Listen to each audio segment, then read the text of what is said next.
ఒక రోబోట్ అడవిలో ఎలా సర్వైవ్ అవుతుంది? The wild robot. ఇదొక heart warming journey and emotional అని చెప్పాలి.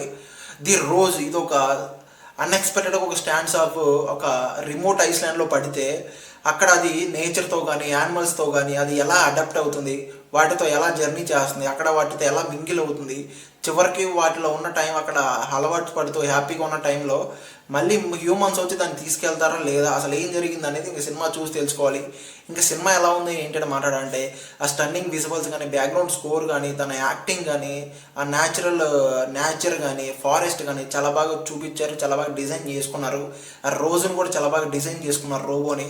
ఓవరాల్గా అయితే వన్ టైం ట్రై చేయొచ్చు. పక్కాగా స్లోగా ఉంటుంది, కొంచెం ప్రిడక్టబుల్గా ఉంటుంది, కొంచెం ఎమోషనల్ జర్నీ కానీ హార్ట్ వార్మింగ్గా చాలా బాగా అనిపిస్తుంది. పర్సనల్గా చెప్తున్నా, ఆ విజువల్తో చాలా బాగా అడాప్ట్ అవుతారు చెప్పాలంటే. ఇంక ఈ సినిమాకి ఓవరాల్గా నా పర్సనల్ రేటింగ్ అయితే పక్కనే ఇస్తాను, చూసేయండి.